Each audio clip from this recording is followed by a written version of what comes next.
amigos, olá, amigas do meu, do seu, do nosso Cena Legislativa. A gente está aqui com um consultor, sociólogo, conhecedor da história e do presente da política cearense, Luiz Cláudio Ferreira, abordando, fazendo aqui um passeio sobre o momento político brasileiro, cearense, e eu vou explorar um pouco mais o Luiz Cláudio sobre a situação do Ceará, a conjuntura do Ceará. A gente viu, Luiz Cláudio, que alguns atores políticos se esforçaram muito, principalmente na pré-campanha para lançamento de candidaturas. E aqui eu quero começar pelo senador Cid Gomes. Decifre aqui para quem está nos assistindo os movimentos do ilustre senador e ex-governador Cid Gomes. A gente viu que em alguns municípios, Luiz Cláudio, o Cid comprou briga até com o Palácio da Abolição, ou seja, ele não abriu mão de certas candidaturas do PSB, apoiar essas candidaturas.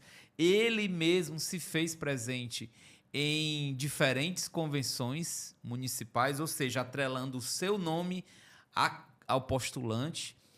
E alguns analistas conjecturam até da possibilidade de, em um dado momento, o Cid Gomes nadar em raia própria, por exemplo. Ele começar a remontar o seu grupo político que foi esfacelado naquele que a gente pode chamar de cisma, né, de 2022. Como é que você vê, nesse momento, Luiz, a figura e os movimentos e as pretensões do senador Cid Gomes?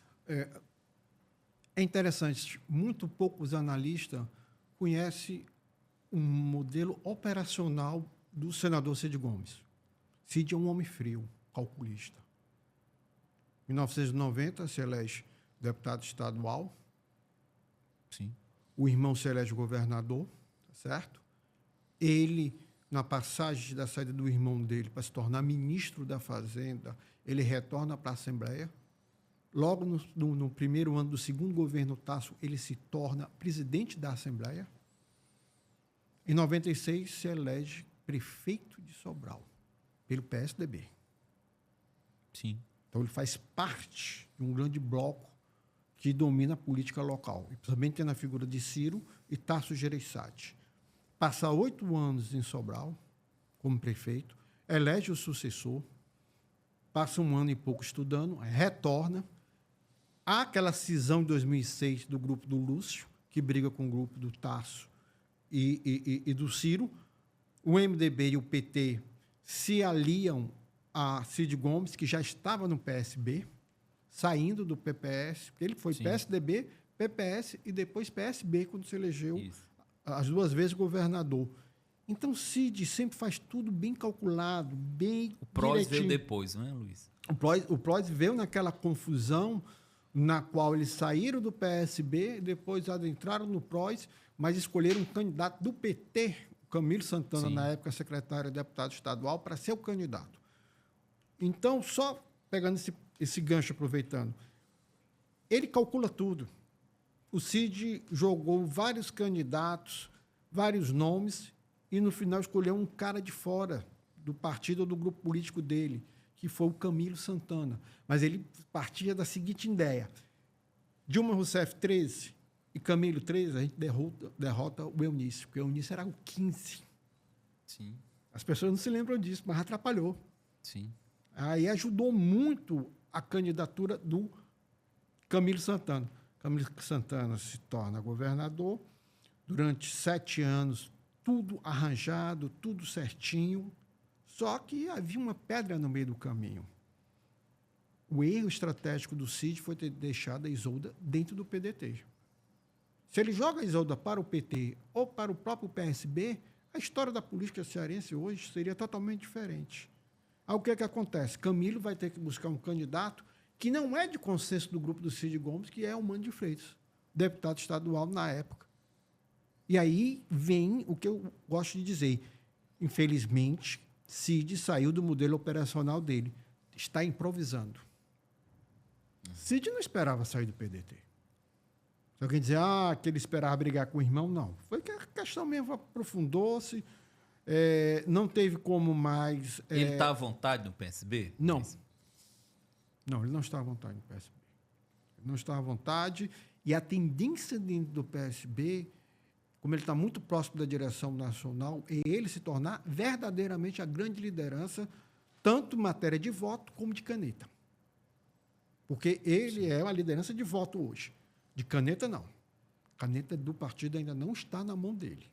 Apesar que nessa última reforma da direção estadual do PSB, eles já notam um peso maior do grupo do CID em relação às outras alas que estão lá internamente. Então, isso já é uma demonstração.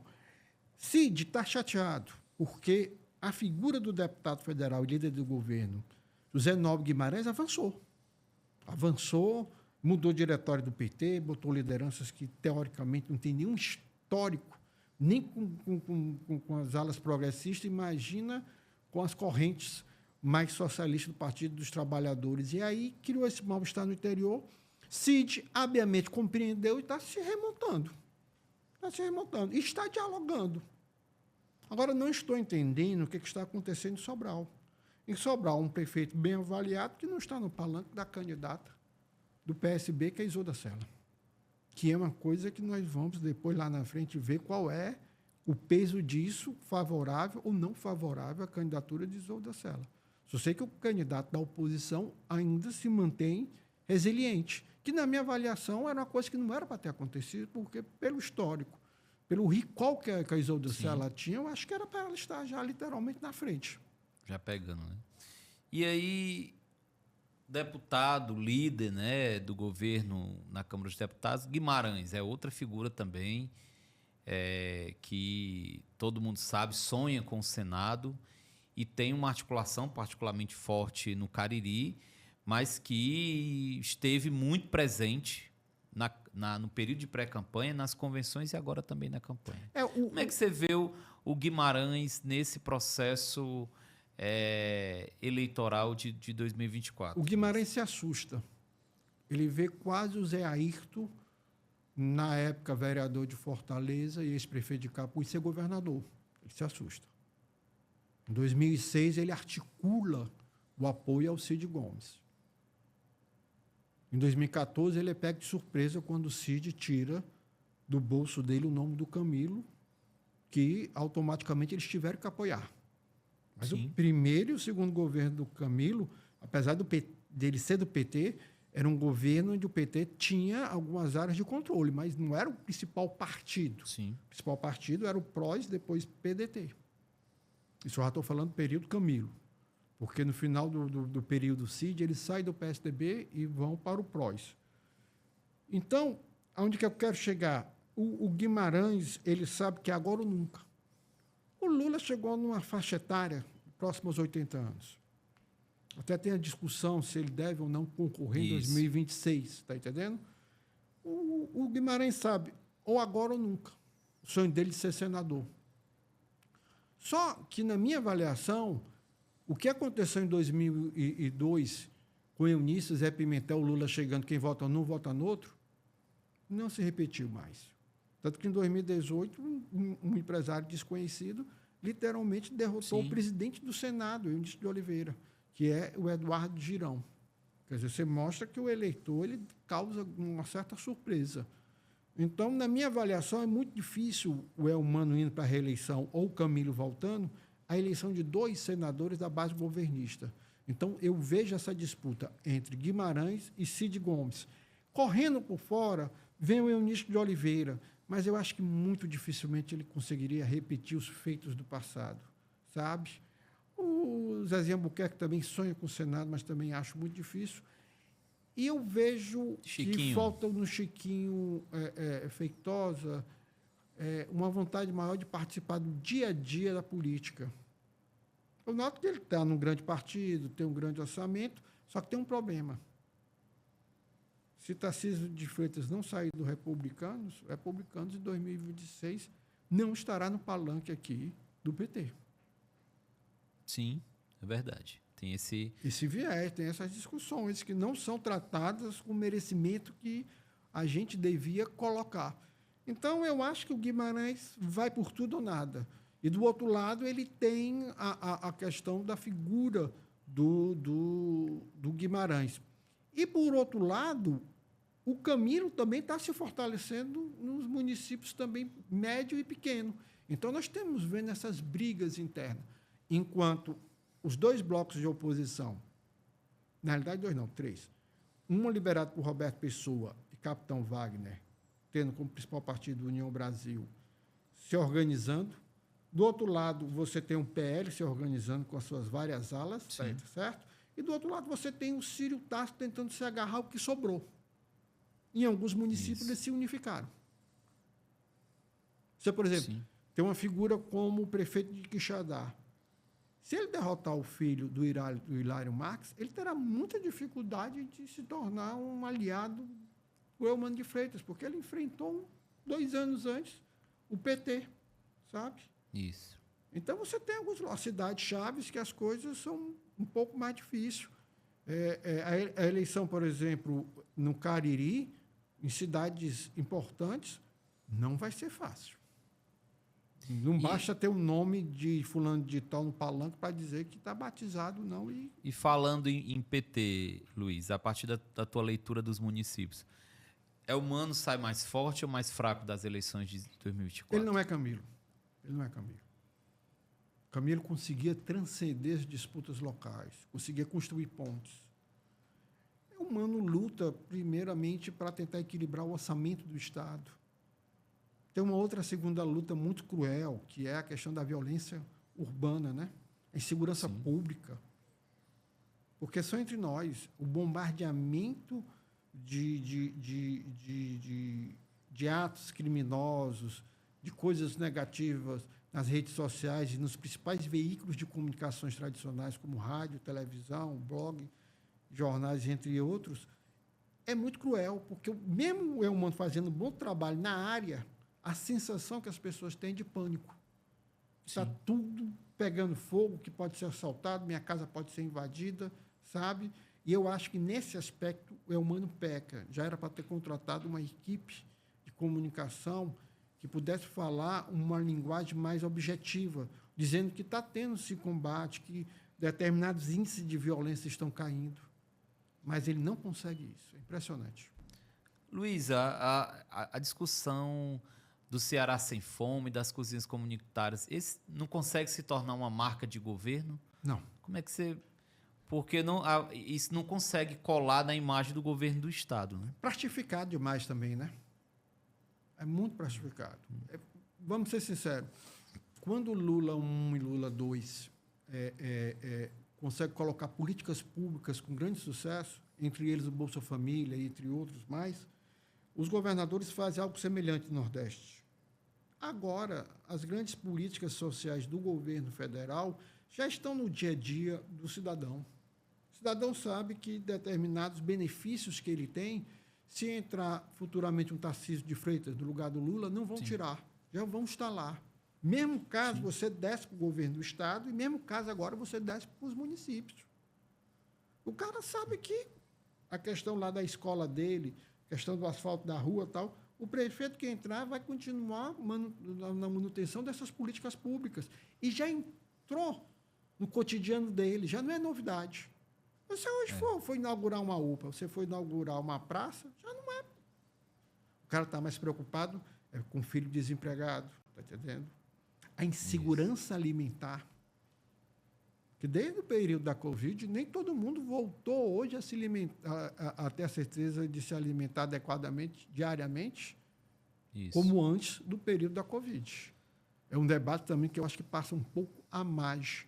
E uma coisa muito interessante, a base da situação na Assembleia Legislativa do Estado do Ceará e a oposição, elas estão mais preocupadas com si mesmo do que, literalmente, um debate mais aprofundado. Eu também acho isso um erro. Eu acho um erro.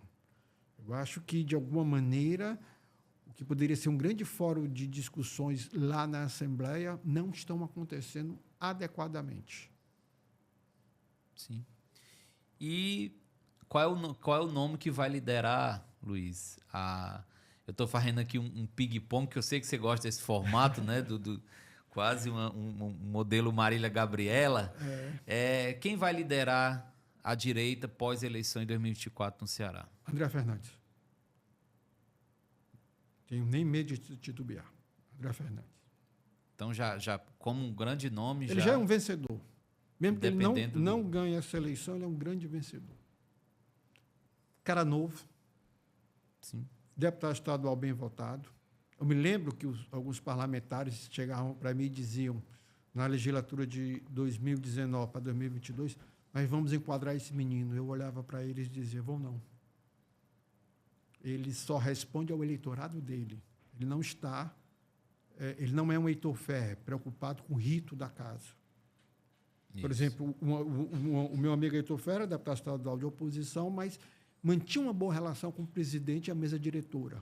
Ele não está nem aí. É verdade. Ele não está nem aí. O mundo pode pegar fogo e ele está curtindo, ele está galvanizando. Ele agora conseguiu uma coisa muito interessante. Ele está, aos poucos, conquistando a baixa classe média de Fortaleza. É aquele cara do sexo masculino, evangélico, praticante ou não, tá certo? Renda entre 2 e 5 salários mínimos, trabalho de carteira assinada, CLT, tá certo? Ou então é um empreendedor, sabe? Depende, sim, das políticas públicas da prefeitura, mas tem uma visão empreendedora diferente daquele cara que está próximo da linha da pobreza. É um cara totalmente diferenciado nesse aspecto.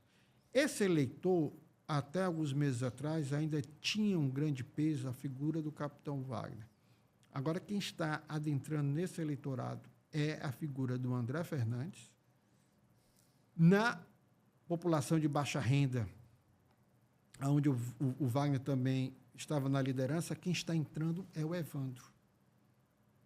E Evandro e André Fernandes estão conseguindo polarizar, primeiramente, entre aqueles com mais de 60 anos e aqueles que recebem mais de 10 salários mínimos, uma renda lá em cima, e de ensino superior. Perfeito. Quer dizer, uma coisa que a gente começa a notar, tal. O que está me chamando mais atenção nessa eleição é que você tem uma avaliação em qualquer pesquisa da administração pública de Fortaleza ultrapassando 60%. Mas você tem um prefeito que é reprovado. Não sei o motivo. Né? Não sei. Porque é um caso atípico.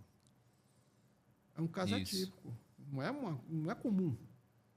Eu não me lembro de um dado nesse formato. O Juraci Magalhães era reprovado por administração, por grande parte da população, e foi para o segundo turno em 2000. É um outro contexto. É um outro contexto. É isso, Luiz. Quero te agradecer. Já te convidar para vir aqui depois dos resultados, né? Depois que a gente tiver aí o mapa eleitoral, porque aí a gente vai fazer uma leitura já do xadrez político que vai estar presente. Quero agradecer. Já não vai existir mais as hipóteses, né? Isso, as hipóteses elas vão ficar de lado e a gente já vai pensar já o pós primeiro e segundo turno da eleição de 2024. Já é o primeiro passo para as eleições de 2026, né? Assim, já é uma conjuntura para 2026. Então, e sem contar que, literalmente, o nosso próprio bate-papo, só 2 municípios nós vamos discutir, né? Fortaleza e Caucaia. Isso. Porque, literalmente, vai estar já o cenário já formado. Claro. Aí, e também, a gente não teve tempo de conversar, mas que também é um cenário de incerteza ali, Caucaia. Não dá para você grifar quem estará no segundo turno. É para a gente conversar novamente. Obrigado, Luiz. Um abraço. Esse foi mais um Cena Legislativa. Vejo você no nosso próximo programa.